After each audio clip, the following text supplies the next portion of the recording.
Greetings, Varujan, greetings. No, please. I am laughing too because you are looking like an old wizard. But please let the moderator to hold everything in place.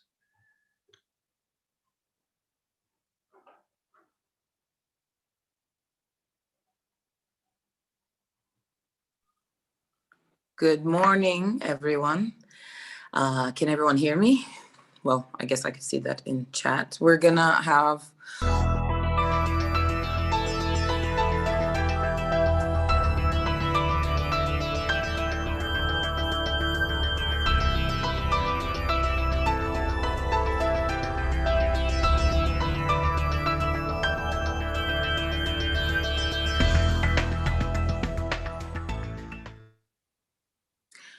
good morning once again, and hi to everyone I know, and hello again to everyone I don't know. I'm Sonia Herring.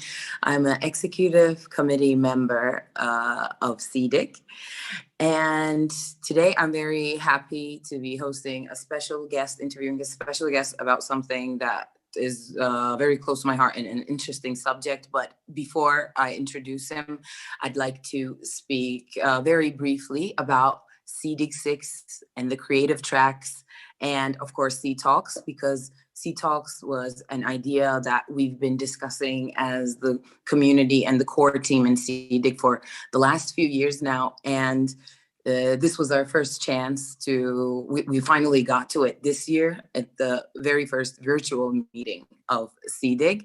And I'm proud to be kicking it off, the first one, with Mr. Varujan Pambuccian. And as you know, we'll be talking about the future of work and whether we're prepared, both from a regional perspective and from a global perspective. Varujan was with us in last year on December in Bucharest at SEEDIG, which was a winter school on digital policy and innovation, and held in Bucharest. And that was the first time I met him. And there he also talked about artificial intelligence and the future of work. And I was fascinated by all the things that he said and his different perspectives, his unique perspective. And I'm hoping all of you will enjoy what he has to say as well. Actually, I'm sure you will enjoy. And SEEtalks will continue for the rest of the week. We have 2 more tomorrow and a last one on Friday. We'll be talking about post-COVID-19 digital transformation in healthcare. We'll be talking about election security and the roadmap for digital cooperation.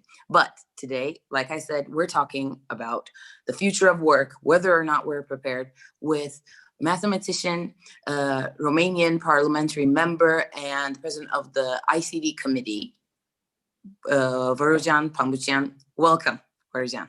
Hello. Because you said that you wish to have a talk, I will start with a presentation, and then to have some room, some space to talk about these things.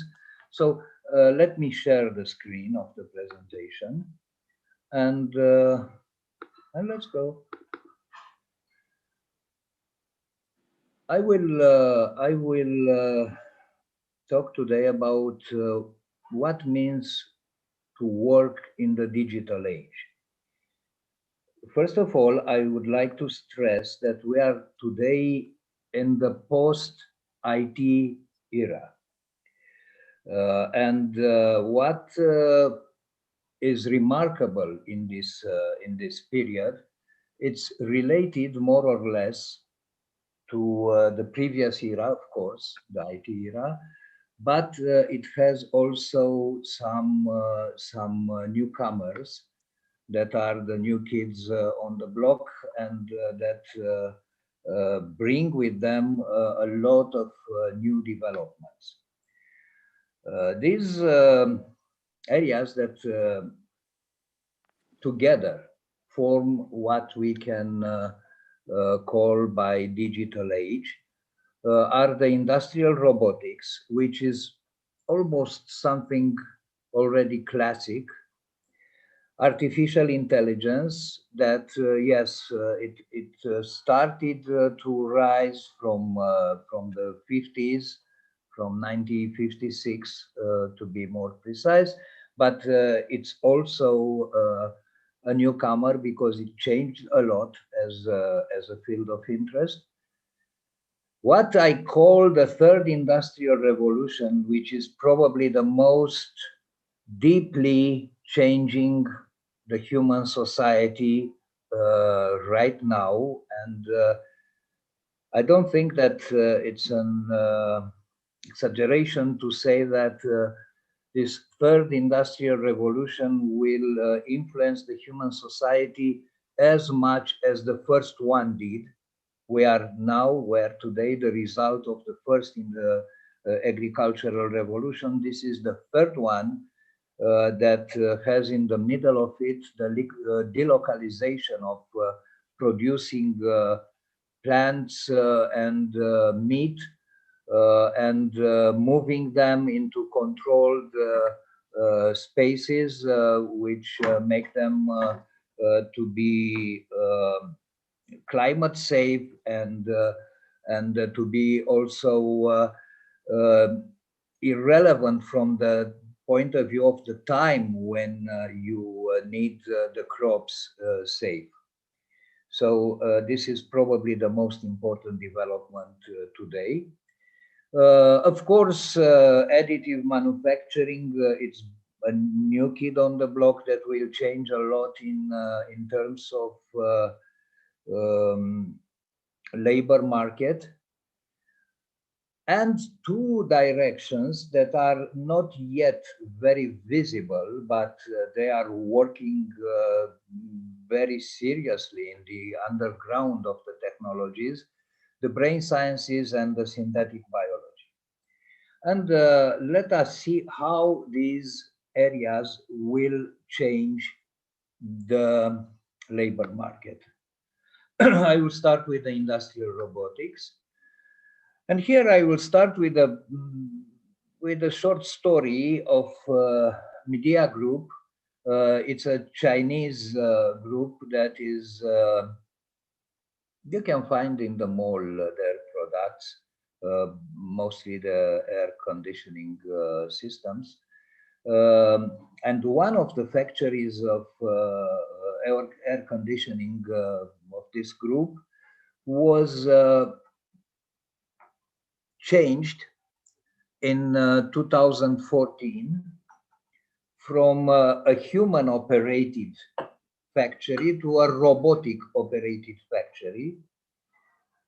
Practically 800 robots replaced 24,000 humans into these operations.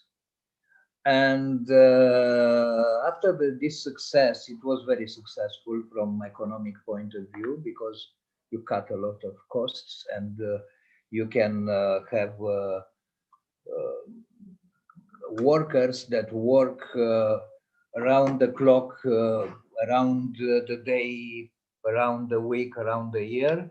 So based on this success, Media is now also, because they bought the German producer that built this factory, are also the biggest designer and producer of robotic factories.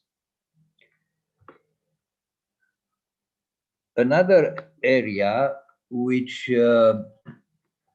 another areas in which this robotic production popped are related to different types of manufacturing, and you can see here Philips and Adidas factories are related to packaging as it is IKEA packaging unit, to warehousing as Amazon did it. And you can see that they are not very new developments. I'm always trying to show old things because I'm not talking as much about the future. I'm talking a lot about the past that is changing the future. So this was media, and this is what we have in other companies. Also, you can see that things are changing in Horeca as well. This is the robot that Kelly Burger is using to flip the burgers, and it replaced a lot of humans in their chain of fast food units. Also, you can see here a robot that cooks with the moves of a human chef. So if you have a chain of restaurants, you can hire one very good chef, and for the rest, you need just a fleet of robots that are cooking exactly what that chef is doing and Varujan, how it is doing. Yes.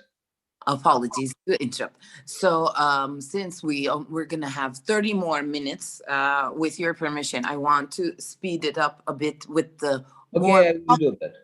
and yeah, just populist. Well, Okay, I will do that. Also, you can see in precision agriculture, lots of robots working. The second one is artificial intelligence. Here we have a lot of developments that you already know in finances, in transportation, and I like very much this Volvo track that is here, the below picture.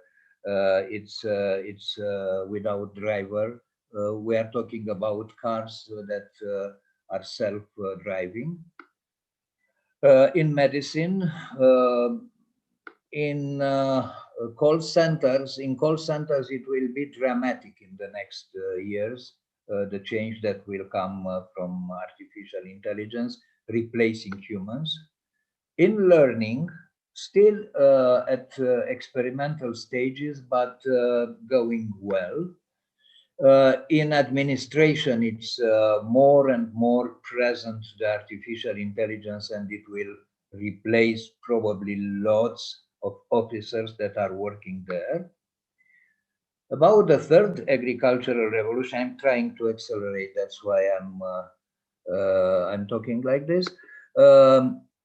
Here we talk about something totally different. You can see here plant factories in which you can grow goods regardless the climate, regardless the moment of the year, regardless the place you are producing, and you can produce almost everything you wish. You can, it doesn't matter if it is a plant that it's normally growing in your area or not. With a huge water consumption cut to 5% of the water that is used in the conventional agriculture, and with a 2 to 3 times better production than you have in the conventional agriculture. Here you can see the cell-grown meat factories. Already we are talking about factories and commercial products that grow meat without animals, using stem cells from the animals. Here we see a dairy factory that uses bacteria or stem cells or both to produce milk. Here we are talking about cell-grown leather factories. So 26% of the world's labor market will be replaced in the next probably 100 years, not very soon, but it's starting now, by these new methods of production.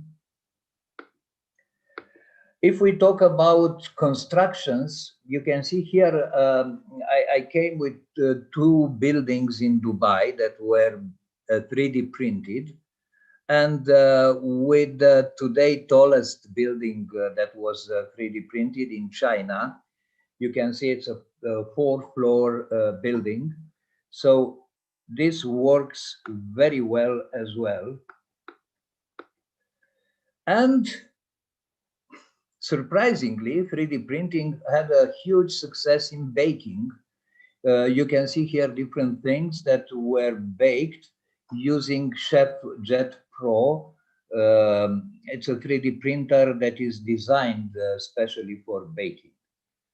This is also replacing humans. So let us see how it's this pressing on the jobs. First of all, we have to take into consideration that there are several types of jobs that can be replaced. Not everything can be replaced. The repetitive ones, and they are already in this process of being replaced by the robots. The rules-based ones, and here there are a lot of jobs that probably 20 years ago nobody thought that they will be replaced. For instance, being a software developer. For instance, being even a lawyer or a prosecutor at up to a certain level of difficulty, teaching or diagnosing up to a certain level of difficulty. So these are the rules-based jobs that probably are in danger today. Also, in agricultural and constructions, all the landscape will be totally different in the next 20-25 years, coming from this third agricultural revolution and using more and more 3D printers to print buildings. And this is wiping out jobs without creating new ones. This is the story of Adidas. After the great outsourcing of the 90s, when everything went to Asia, now after the development of the robotic plants, the plants went back in the Euro-Atlantic area, but not for humans, but for robots. What is funny is that China was very smart here. Having this deal done by media, they announced Adidas that, okay, it's fine, we built you these factories, but if you want to have them well maintained and upgraded and everything, you have to bring back to China because you are too far there to send our specialists to work there. So they did it, because in the next coming world, the know-how, it's something very powerful. And if you wish to be an important place, an important spot on the map, you need to have the know-how. I think that we are facing now a kind of economic schism. I'm calling it the great economic schism between the mass production that will be based on robotic plants and artificial intelligence, and probably some kind of jobs done by human, where we need as consumers, humans, because all this process was created by us as consumers. It is not something that came out of the blue. The changes that I foresee taking all these things into consideration are structural. That means industrial workers less in the next 10-15 years, less than 5%. agricultural workers, including all the food chain, less than 1%, non-manual workers, less than 20%. And this means socially that the first industrial revolution, proletarians will disappear. The second one, the corporate proletarians, will go less than 20%. The third industrial revolution proletarians, these people that are not necessarily in corporations, but they work with more technology than the second revolution ones, less than 30%. We shall leave the rise of the useless people. And I think that in 15 years, they will be all over the world around 20%. We shall see also the rise of R&D and creative people that will be somehow there at 20%, like the useless people, but extremely useful. And we shall see coming back the traditional manufacturers.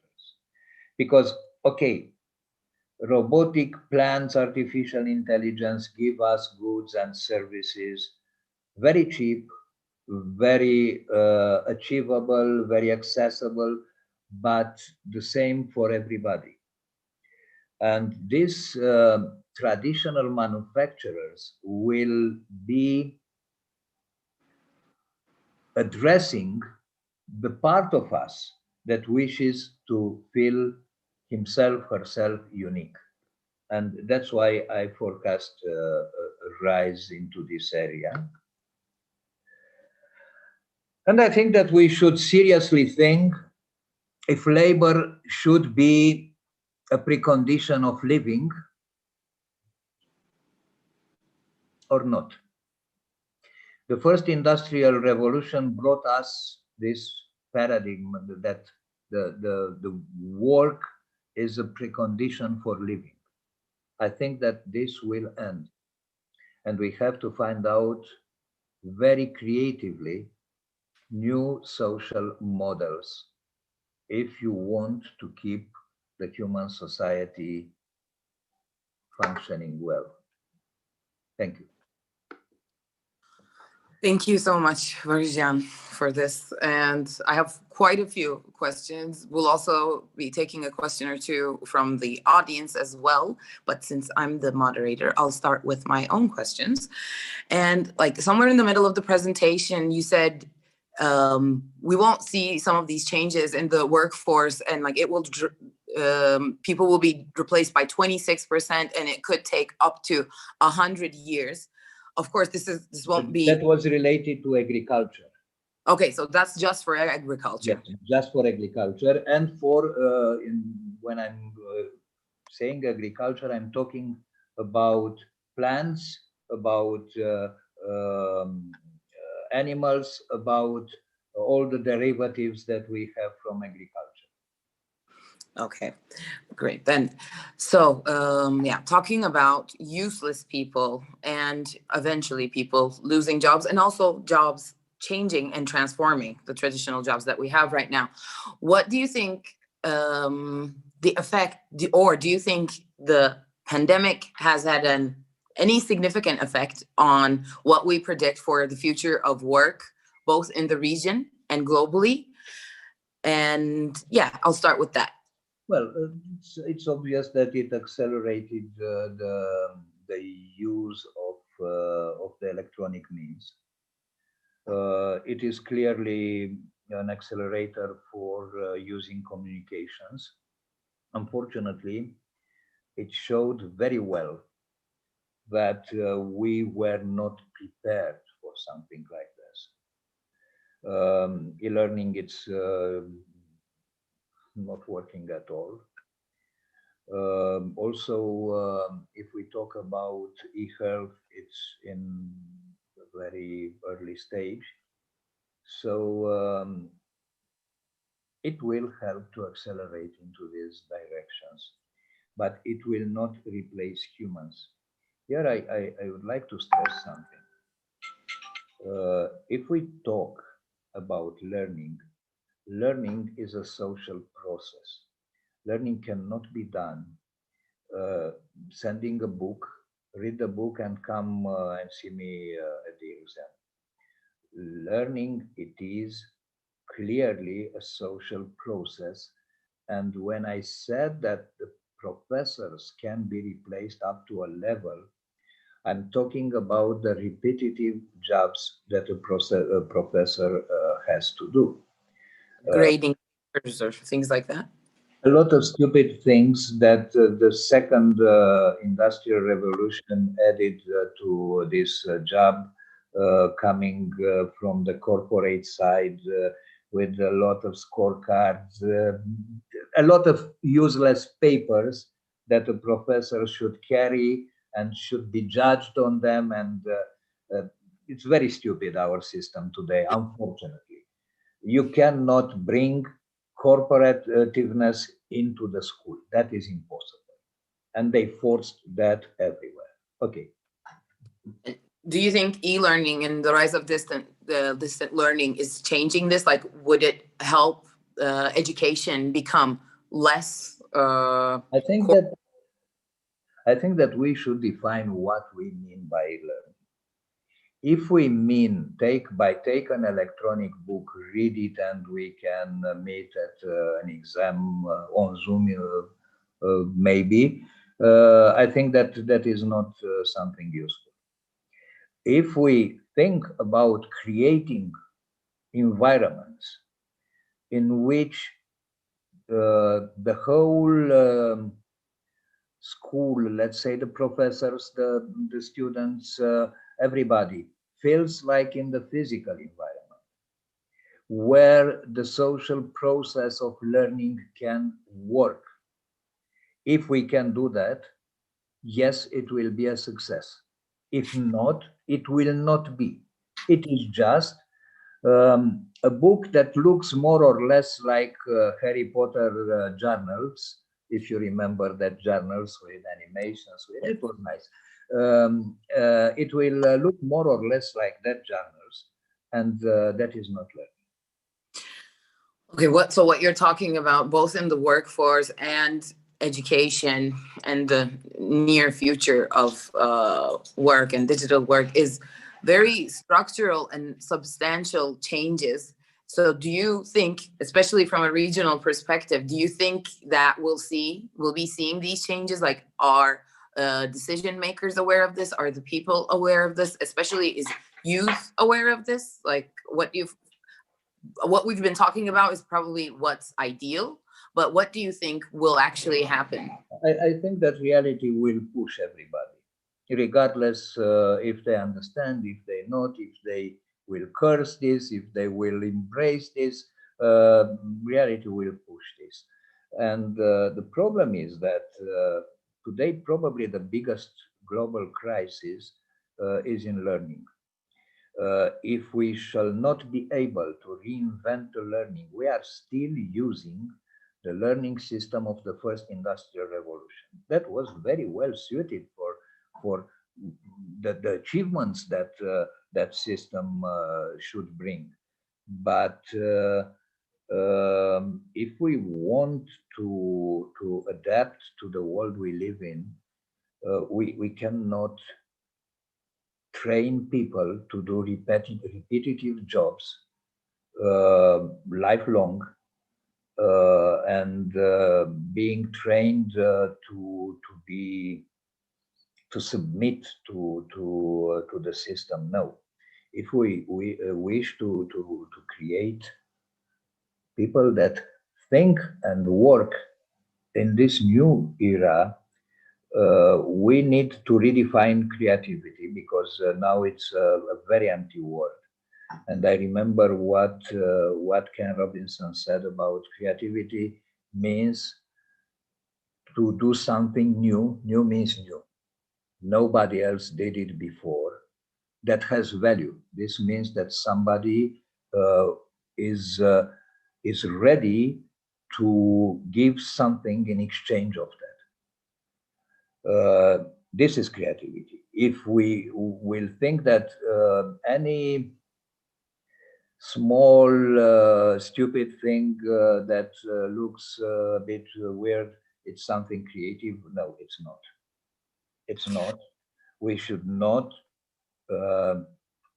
learn, we should not give this to our children. We shall not give them the feeling that they are creative if they are not. All this nice society we're trying to build has no sustainability if we don't put values where the values are, and things that doesn't matter where they should stay, and mix them together and say, okay, you are all creative, you are all wonderful. No, we are not all wonderful, we are not all creative. Some of us are, some of us are not, but all of us have the same rights, have to be the right to be respected as a member of the society. This is another approach that we should understand, that we have to I agree 100% with you on this. So that actually brings me to the point of what you mentioned, creativity, and I'm thinking of, okay, we have all these new businesses combining services, and like the most expensive, the most profitable companies in the world are right now technology companies. But there's also this trend towards monopolization. And even, for example, someone from our region, or like I come up with something and my biggest goal is for a bigger company to buy it out from me. So it sounds like even if people, individuals, and communities are creative, there's a tendency towards this creativity being bought out by the big players, or maybe at some point it even states. And of course, against monopoly, at this point in time, the only institutions that can stop or slow this down are states. So what do you think about the states' roles, about new type of jobs and creative? What are you talking about happened in the whole history of mankind. And this is not something good or bad, it just happens. But I can give you an example of a state that lives on this, which is Israel. In Israel, they were an agricultural country up to the early 90s, when they started to develop as a technology country with that startup programs that they had, with bringing a lot of big companies there. And now they are selling technology, not products mostly, but the technology itself. This is very stimulating for creativity. Technology is good to be sold, as well as it is a product. It is something that is a solid state, or it's a service or something. So this is not something bad if a big company buys at the right price a technology that you invented, as long as you can invent the next one and the next one and the next one and so on. So if you But what if always the same company keeps buying it? Then this is something, all of this is something that can be regulated on a free global market, and I'm not very concerned about that. I'm more concerned about the lack of creativity in the most of the countries in this world. That is somehow the result of the educational system, and the result of a lot of barriers that are in these countries, which wise politicians, if they will ever come there, should raise up. Should raise up, because people are the same everywhere, and to destroy humans that are creative, that are intelligent, just to keep in power, it's something horrible. It definitely is, and there's an increasing trend of this, even in countries who claim to be the beacon of human rights or Western values. So I'm going to a few questions from the audience. So one was, do you think that the advancement in technology will put proprietors of these means of production in an absolute controlling position on top of workers? What will be the role of the state, and what will happen to traditional third-party system of labor relations? To be frank, I'm a libertarian, so I cannot say that the role of the state should be huge. Of course, it should be some role, because the state, after all, it's a way we decide to organize our society to live better. It's not something that comes from the heaven and tells us what to do. This is not the state. The state are us. If we understand that very well, and if we act into this direction. Unfortunately, in many countries, it's not the case still, but I'm sure that it will be, because communications are facilitating the exchange of views between people living in different parts of the world. So there is something, an effect of exchanging good for you and for your country and for your community. Communities are the key words for the next development. I said something about the third industrial revolution. That will create self-sustainable communities from the point of view of food. And this means that the role of the community will be bigger than it's today. Because as much as it will be independent to different goods or services, the community will be stronger. And the members of it will be more and more interested to work together. I strongly believe in communities, more than in states, more than in world organizations, more than in everything. I believe in communities. So I'm assuming maybe this recent situation, the pandemic, has increased localization and maybe stopped. Yes and no. Localization and maybe strengthen communities in some way, hopefully.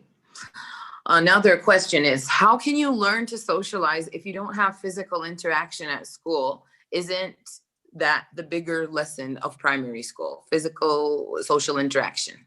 The problem is that we don't have yet the virtual environment to make that properly. As long as we shall think that e-learning means just communicating briefly at most, or one-way communication, that will not work. So we need full duplex communication between everything, point to point and point to multi-point. I'm talking very technically here, but we are talking about humans that can enable this. I'm not very sure that we shall succeed very soon. What we have here today, it is clearly not what we need. And yes, I agree with who asked that question. It's not what we need. And do you think there's any countries or regions that are doing this right, both as e-learning, both as valuing research and development, creativity, and what will happen to in the near future. We talk about this digital divide and everything, but if there are other countries who are doing it right, what will happen to the future between the gap of countries and regions who aren't doing this right? There are two questions here. For the first one, I would say that there is no country that is doing right the digitalization of learning. There is a legend related to Finland. I think that what they've done, it was a very wrong path. We can talk about that a lot. But no, there is no country in the world that is doing it right today. If we are talking about this divide, that it's no more a digital divide, it's a technology divide. It's a proprietary technologies divide. Think about the cell-grown meat. If we shall have, it is patented. It's no more something that you get a cow, you raise it, and you eat it. It's no more in that direction. This may create very odd and strong dependencies in terms of food supply. And if you are supplying with this kind of food, which is very healthy, it's beyond bio, which is very tasty, which is very everything. But if you will buy for 30 years from 2-3 countries that are producing that, and meanwhile, you will lose totally the ability to create in the traditional way your food. You have a dependency that is hard to imagine in its consequences. So yes, this is a problem. It cannot be fixed because somebody that invested a lot in R&D, it's not going to give it as an open technology. There are some places where it happens. For instance, MIT Media Lab has something, a group, let's say, that is talking about open agriculture in terms of vertical agriculture and controlling the plants growing environment. But there are very few places in which this happens in an open way.